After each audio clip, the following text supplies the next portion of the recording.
In October 2021, the human rights project gigabytes.net released leaked videos detailing Russian prison torture and rape. Gigabytes has been working for nearly a decade against corruption, abuses, and torture by Russian police and in Russian prisons. It is made up of nearly 18,000 human rights defenders. What was leaked? At least 40 gigabytes of video material graphically documenting beatings, rape, and torture of inmates in prisons and pretrial detention centers was leaked. Vladimir Rostkin, founder of gigabytes.net, told Reuters that the abuses were nationwide. He also stated that a system of torture has been and is still operational. The authorities are afraid to admit the truth in public, and the truth is awful because the truth is that their special services have been torturing people en masse. Lyubov Sabol, a lawyer and human rights defender connected with imprisoned opposition leader Alexei Navalny, wrote on Telegram on October 8, "Torture again? Irkutsk remand prison no. 1. Caesar 1 is the main torture center of the country. One of the perpetrators had admitted on camera to everything and speaks about the torture and rape of prisoners. This is pure hell. The whole FSIN system needs to be dismantled and prosecuted. Fascists, Kremlin cleanup." Within hours of the leak becoming public, the Russian Federal Prison Service, FSIN, reported that it had fired the head of the prison service in the Saratov region,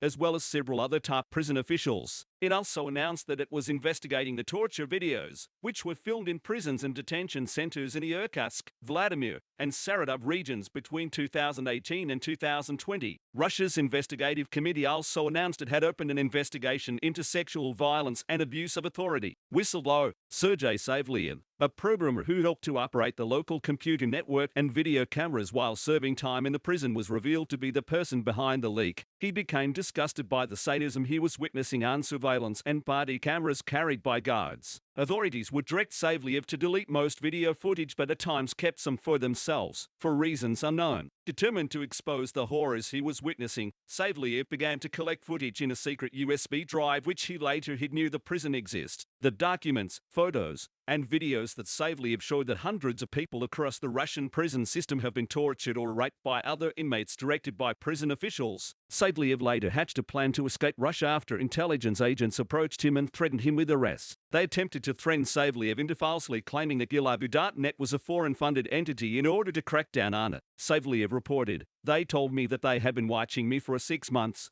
They threatened to put me away for treason for 20 years. In order to get him to cooperate, the agents claimed they could reduce his sentence. They also warned him he would die very quickly in jail." Savliev quoted them as saying, "First, you will confess everything, and then you will be found dead in a cell." Savliev agreed to help Russian authorities but instead fled and sought asylum in France. Russia's Interior Ministry placed Sergei Savliev among its most wanted and has called for his arrest. Savliev says that the Kremlin might want to charge him with disclosing state secrets, given the information that we have already made public. "I would like to believe that they will acknowledge the facts of the torture and try to resolve the issue of torture while trying to deal with the issue of disclosure of state secrets." According to Russian law, inmates should not be treated harshly or in a way that diminishes their dignity. Prison officials who abuse their position can face up to a decade in prison.